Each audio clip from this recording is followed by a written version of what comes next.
semana passada foi lançado o documentário Não, que aborda a luta pela readmissão de 110 grevistas da Caixa Econômica Federal que foram demitidos no governo neoliberal, que se dizia o caçador de marajás, que a Globo sempre falava, Fernando Collor de Mello. Né? Esse é mais um trabalho que denuncia uma injustiça, né? Mas mostra também a luta, a resistência, a solidariedade da cineasta Maria Augusta Ramos, querida Guta. Né? Guta é uma belíssima figura, teve lá no Barão de Itararé quando fizemos um belíssimo debate sobre o filme, o documentário O Processo. Né? Depois saímos para jantar. Né? Depois saímos para jantar, levei num péssimo lugar para comer macarrão. Vou levar em outro lugar da próxima vez para comer uma massa. Né? O filme O Processo foi um filme premiado, denunciou ao mundo, né? Foi para o mundo inteiro a denúncia do que foi o golpe do impeachment da presidenta Dilma Rousseff. Né?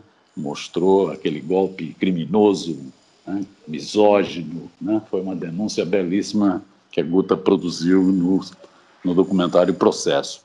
Já nesse documentário, Não Toque Meu Companheiro, a Guta promove um encontro de 50 demitidos, quase 30 anos após o episódio, e traça um paralelo, né, entre a desestatização promovida pelo Collor, pelo neoliberal Collor naquela época, e a desestatização, o processo de desmonte que está sendo promovido pela atual equipe do Bozo, do capitão Bolsonaro, né, tendo à frente o Paulo Guedes, esse abutre financeiro.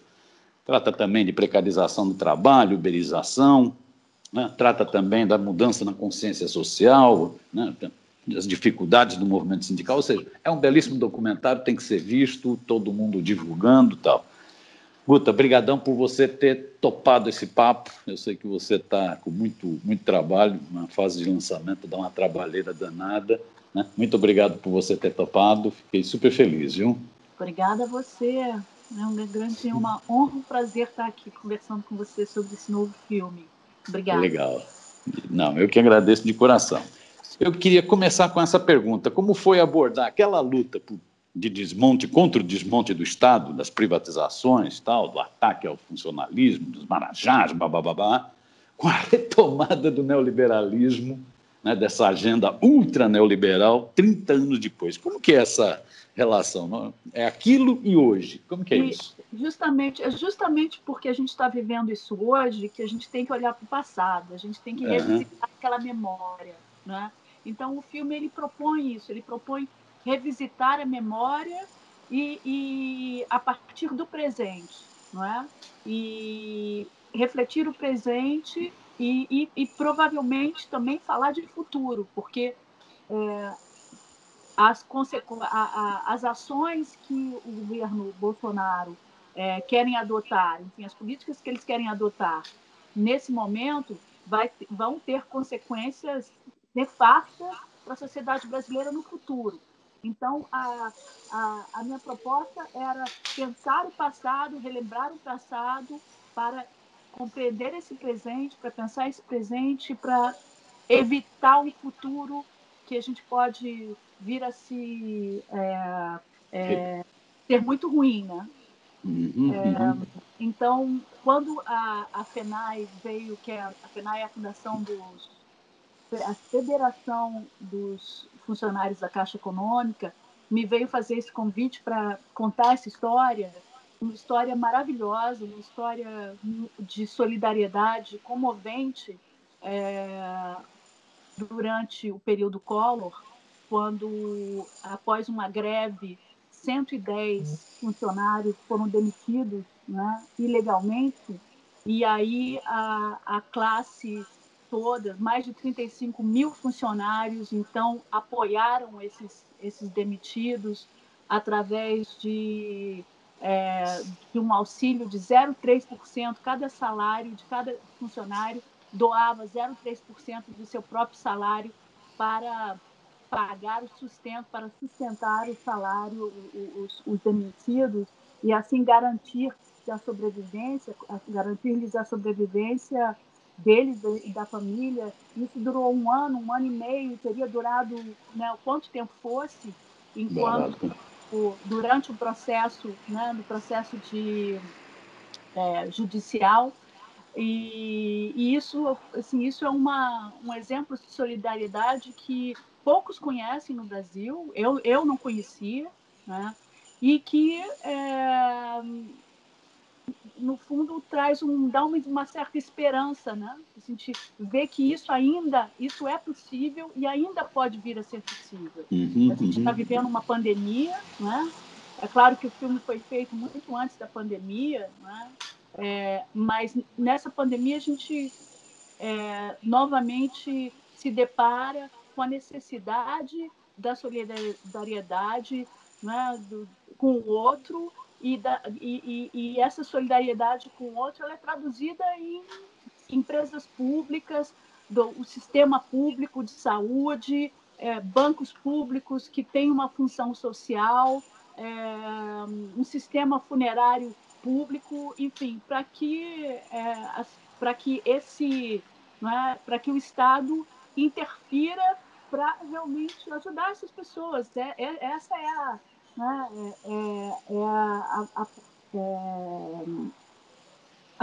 a possibilidade de solidariedade vem daí, né? Vem desse. Nós não vivemos num mundo sozinho, nós vivemos num mundo com milhões de outras pessoas, nós vivemos num mundo em sociedade. De uma certa maneira, esse modo de pensar neoliberal,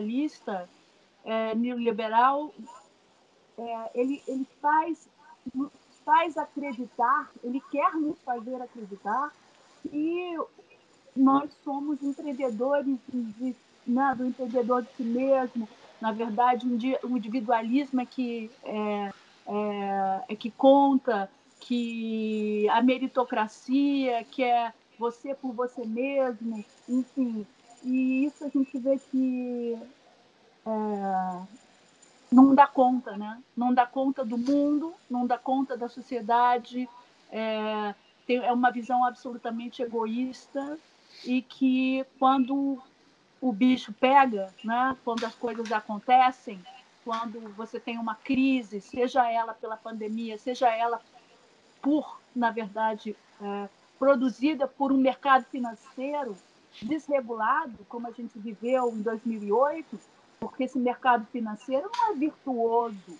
Nem toda a empresa privada, o mercado privado, nem tudo que é privado é virtuoso. Pelo contrário, a gente tem todas as grandes crises, de uma certa maneira, estão vindo do mercado, estão vindo né, da economia de mercado. E quem que tem que dar conta disso? Quem que tem que, né, defender, de uma certa maneira, né, manter a sociedade funcionando? É o Estado que tem que interferir.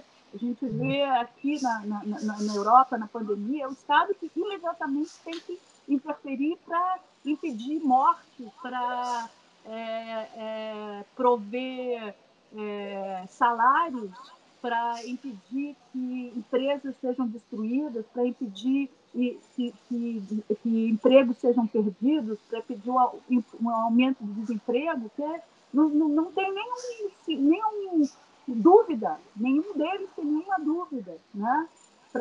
No caso aqui, por exemplo, da Holanda, na época de 2008, para salvar o ABN AMRO, que era um banco privado, e o Estado holandês salvou, colocou dinheiro, né? Passou a ser acionário majoritário e para salvar o banco. Né? Você imagina, Guta, aproveitar esse negócio do que você está falando do papel do Estado, você imagina se não fosse a luta se não fosse a greve da Caixa Econômica Federal, a luta pela readmissão daquele 110, essa solidariedade de classe que se estabeleceu com a cotização de todo mundo para manter o salário do demitido, da família.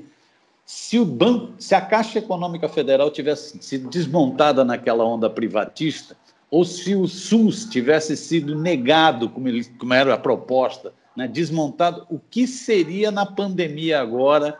Por exemplo, a Caixa está sendo fundamental para distribuir o auxílio emergencial. né? Para fazer microcrédito.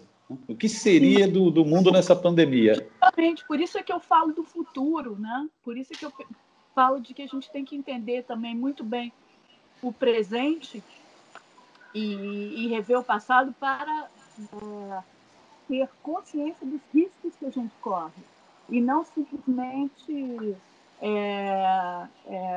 aceitar todo tipo de ideologia, todo tipo de falácia, todo tipo de, de pseudo-verdade que eles querem que a iniciativa privada quer nos convencer de que, né, o mercado, a iniciativa privada é virtuoso e tudo que é público não presta, tudo que é público é ineficiente, é burocrático, é pseudo-corrupto, é isso. Ou seja, isso é uma falácia. A realidade essa não é a realidade, não é o que a gente vê, né? Se não fosse a luta, 30 anos atrás, se tivesse privatizado a Caixa Econômica, imagina como seria enfrentar a pandemia agora. Pois é, e isso é interessante porque aquela greve foi justamente contra a política, o desejo do governo Collor de então, de privatizar as empresas públicas, privatizar os bancos públicos, de criminalizar os servidores públicos, como na época o Collor chamava-os de marajás, não é? E foi através dessa luta que a gente, né, e por causa dela, que nós hoje em dia, a Caixa Econômica ela continua existindo, não é? E hoje em dia o que a gente vê? Hoje em dia o governo novamente tenta criminalizar e demonizar esses servidores públicos e hoje em dia eles são chamados de parasitas. Naquela época, de respeito é um completo absurdo, não é, com o cidadão, na verdade, com qualquer cidadão brasileiro, seja ele servidor público ou não, quer dizer, e com servidor público, que são as pessoas que, por exemplo, nessa pandemia, estão correndo risco de vida, inclusive na própria Caixa Econômica, para salvar, para entregar o auxílio emergencial, são as enfermeiras, são os médicos, são os funcionários do sistema funerário, são as pessoas que trabalham no transporte. Então, assim, é impensável que o ministro possa dizer um absurdo desses, entendeu?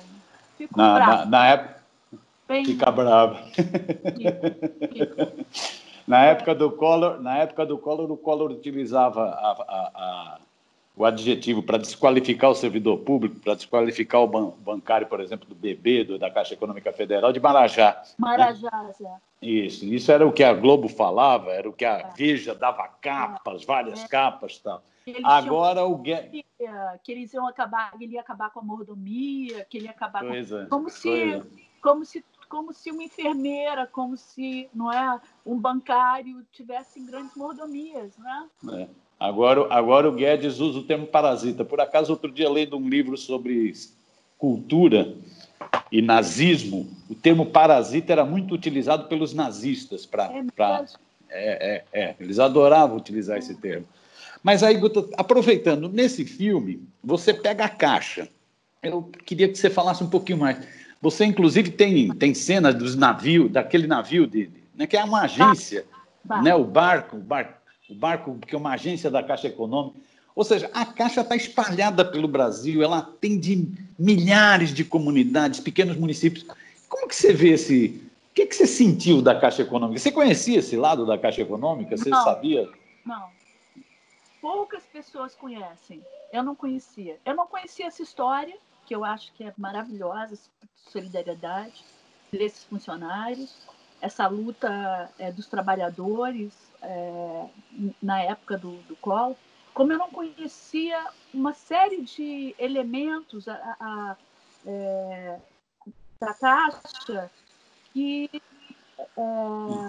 tem a ver com a função social da Caixa. Então, não só o Minha Casa Minha Família, Minha Vida, que é talvez o mais conhecido, não é? Que é você proporcionar moradia para as pessoas mais pobres, enfim, que é essencial num país onde a moradia é tão precária, não é?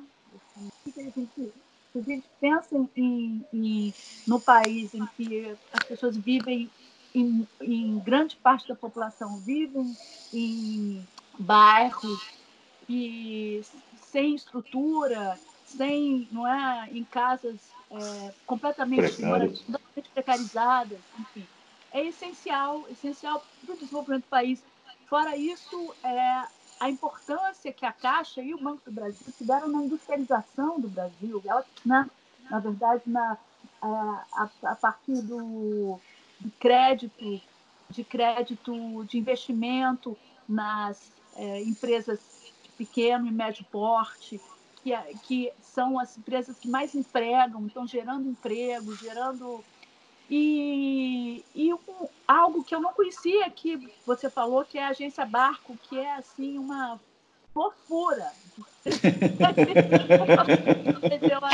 É uma coisa linda, que é esse barco, essa agência Barco, que viaja, né, que desce o Rio Solimões, que viaja pela Amazônia toda e vai até as comunidades ribeirinhas para levar serviços públicos, levar, né, uma agência bancária. Isso tudo é feito com o auxílio da Caixa Econômica, né? Então, todos esses serviços públicos que essa agência Barco leva até essa população que vive em lugares muito, né, na Amazônia, em lugares muito, muito distantes de qualquer centro, de qualquer cidade maior que tenha uma condição de prover esse tipo de serviço, né? E isso é belíssimo. E a gente tem que entender que o Brasil, eu acho que é por isso também que essas imagens estão no filme, que o Brasil não é só o Sul e o Sudeste, né? Ou uma parte do Nordeste. O Brasil não é só as grandes cidades, né? O Brasil urbano. O Brasil é também o Pantanal, a Amazônia, o sertão, entende? E a gente tem que dar conta disso tudo. E as pessoas também têm que ter uma vida digna. E tem e eu fiquei muito surpresa com isso.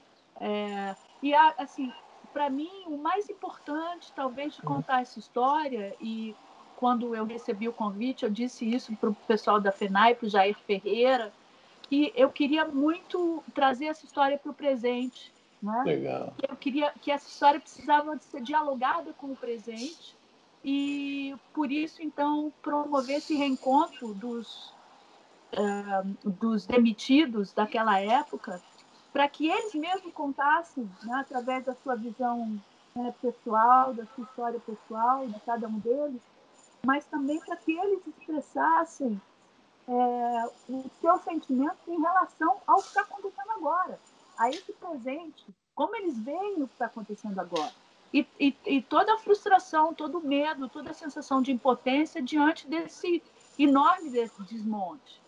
Isso por um lado. E por outro, eu também queria trazer essas duas gerações, né? Promover esse encontro dessas duas gerações, que é a geração de funcionários mais antigos da Caixa, que alguns já foram aposentados, enfim, e essa geração nova, né, jovens, que não viveram a redemocratização, por exemplo, que não viveram as lutas pelas diretas já, não é? Que já encontraram um país democratizado, né? Um país e que, de uma certa maneira, passaram né, a adotar um pensamento neoliberal, no sentido da meritocracia, do individualismo, do lucro, como sendo mais importante do que um fumo social. Então, esse diálogo foi muito fértil, né? Esse diálogo que faz o filme, porque Não, existem conflitos aí, existem conflitos geracionais, existem um conflito que ele se estende pelo país todo, né? Pelo país afora.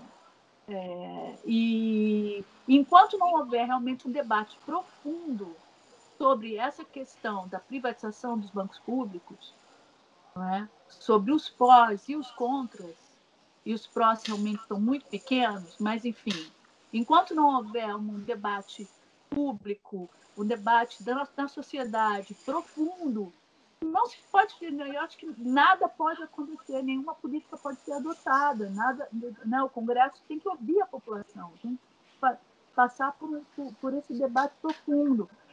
O que parece que o governo quer fazer é, novamente, nessa questão da privatização, é passar a boiada, literalmente. É fazer como o Salles disse. A Naomi Klein diz, né? Aproveitar, fazer a doutrina do choque, aproveitar que a população inteira está em choque, né? Porque o país está vivendo caos, já vivia um caos antes da pandemia, porque o governo Bolsonaro só promove caos e conflito para que, né, para que ele não precise governar e não precise, né? E ao mesmo tempo, agora com a pandemia, então está todo mundo tentando sobreviver e tentando não morrer, né? E nesse momento eles querem privatizar a água, privatizar o saneamento, privatizar, né? Então é muito perverso. É muito perverso. E a gente não pode deixar isso acontecer, nem de jeito nenhum. Não pode.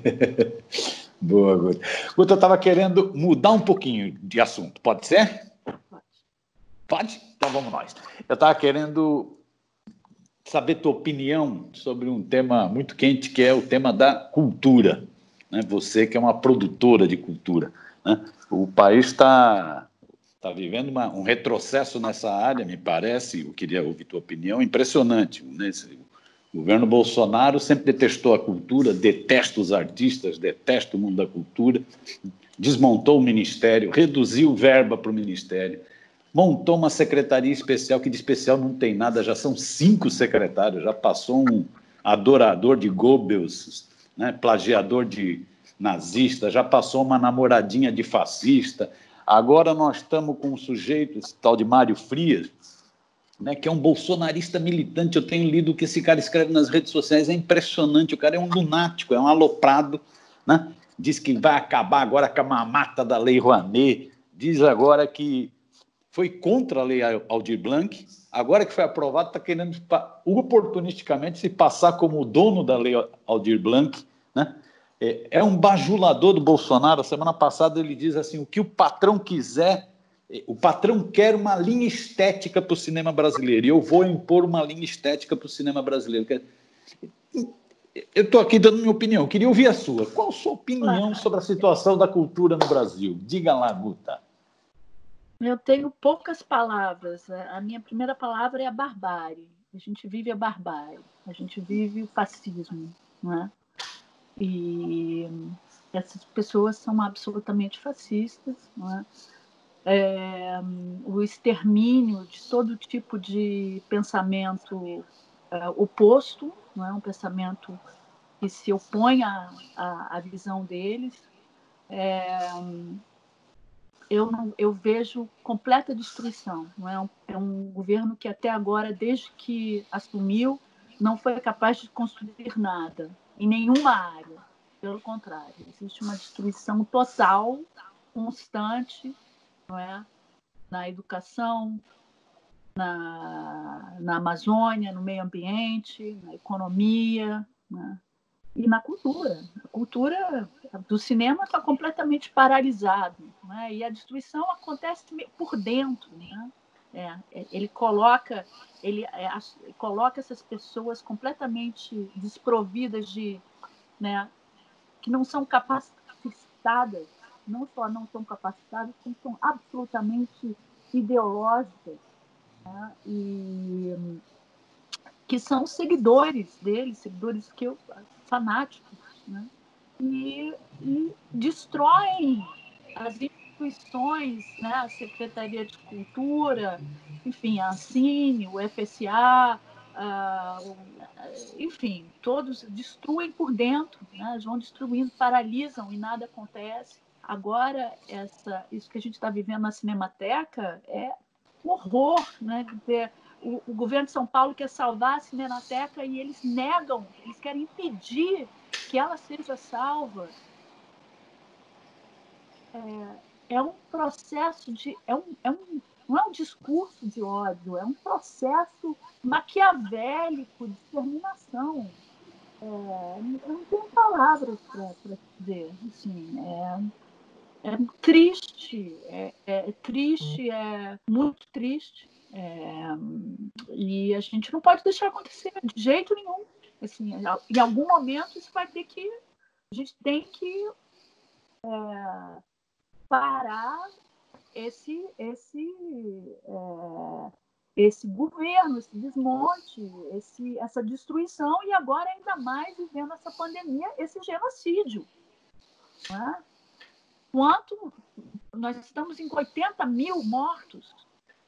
Quantos mortos, quantas pessoas precisam morrer ainda para acontecer algo, não é? Assim, a gente está naturalizando 80 mil mortos. É uma barbárie total. É claramente um governo protofascista, é claramente um governo que quer, né, acabar com tudo que se opõe a ele, com o artista, com os intelectuais, com todo tipo de visão contrária. E não tem o que dizer. Então, o que vive no país é impensável. Virou uma república de banana, né? Pior do que uma república. Um dia, aqui na Europa, as pessoas, né, riem, né? E não só riem, como estão extremamente preocupadas em relação ao que está acontecendo na Amazônia. Né? Não tenho o que dizer. Eu tenho saudades do meu ex-presidente Lula. Eu tenho saudades do meu ex. Saudade da minha ex-presidenta Dilma. Até saudade do meu ex-presidente Fernando Henrique, que eu até discuti, entendeu? Mas tudo, né? O governo Bolsonaro está conseguindo destruir as conquistas de 20 anos. 20 anos. Agora, com o DEP, meu Deus, assim, né? A gente tem que se unir, e eu acho que o filme fala disso, né? Essa solidariedade é possível, a gente vê isso acontecer agora na pandemia, a gente tem que se unir para impedir que o país seja desmontado, né? Seja destruído. Enfim, destruído. Seja vendido para, né? Para qualquer um. E qual o papel? Porque o mundo da cultura, os artistas, intelectuais, sempre tiveram um papel muito relevante, tiveram um papel relevante no enfrentamento da ditadura, no enfrentamento do golpe, na resistência à ditadura e tal. Qual o papel que você acha que os artistas, esse mundo da cultura, têm hoje? E se eles estão desempenhando isso? Eu acho que eles estão tentando, sim. Eu acho que, com todas as dificuldades, que são muitas, porque o que nós estamos tentando eu acho que o papel da cultura é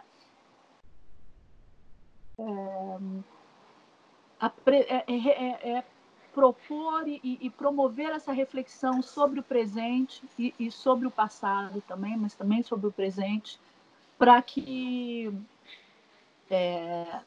através dessa memória, através dessa nós tenhamos uma consciência, um entendimento melhor de quem nós somos, em que sociedade a gente vive. Então, e quem é o outro? Eu acho que todo o respeito, a tolerância, a dignidade, o amor, os dilemas, as frustrações, tudo são sentimentos, são afetos que são expressados na arte. Tudo que a gente vive, não é? Tudo que move os mistérios da vida, enfim, os mistérios do ser humano, como as relações humanas. Então, tudo isso é material da arte. Não é? E é muito importante a arte e a cultura nesse momento, porque é importante a gente entrar em contato com esses afetos, entrar em contato com a nossa identidade nacional, a nossa identidade, não é, de ser humano, né? O que nos faz humano, né? E é por isso que a cultura, os artistas são tão reprimidos né? E existe uma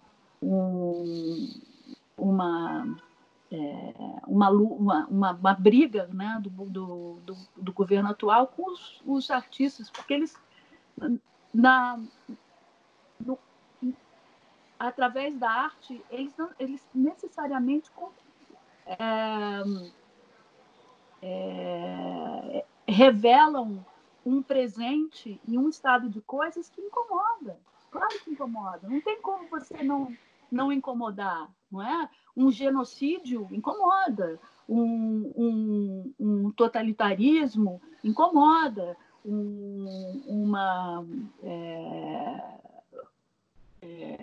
Algumas ideias absolutamente esdrúxulas, misóginas, racistas, preconceituosas, tudo isso, a arte, ela deixa a flor da pele, né? Ela expõe isso, ela expõe as mazelas dessa sociedade, ela expõe as coisas lindas e as coisas ruins, né?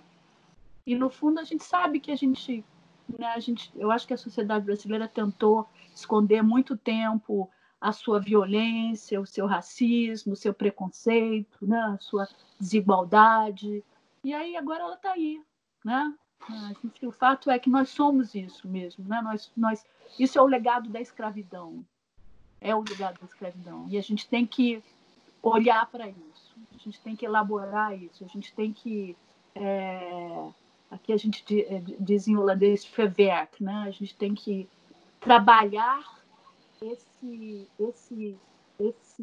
passado, esse trauma do passado, para superá-lo. Né? Uhum. E eu acho que, como sociedade, a gente não fez isso ainda. Né? Então, a gente naturaliza a violência, já naturaliza o racismo, a gente vê os negros e pobres serem maltratados, serem agredidos, serem colocados em prisões que são verdadeiras masmorras, né? E aí, enfim, é isso que a gente quer com o país, né? Um país desse só pode acabar produzindo o Bolsonaro. É isso. Felizmente, acho que eu falei muito, Miro, tá bom. Falei demais. Eu não sou polícia, não sou uma pessoa, não sou um deputado, eu não sei falar disso. Qual é a sua? É verdade. Ficou excelente, ficou excelente. Você gostaria de acrescentar alguma coisa ou podemos fechar? Tem umas aulinhas com o presidente Lula.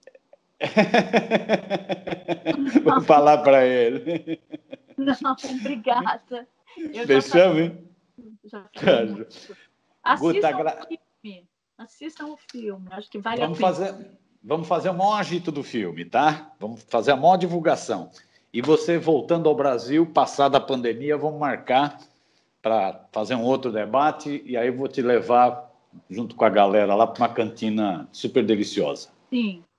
Fechado? Tá combinado. Fechado? Então tá, joga. Guta, brigadão, viu? Brigadão mesmo, tá? Ó, beijão para você. Beijãozão, tá? Obrigada. E parabéns pelo trabalho. Tchau, tchau. Tchau, tchau.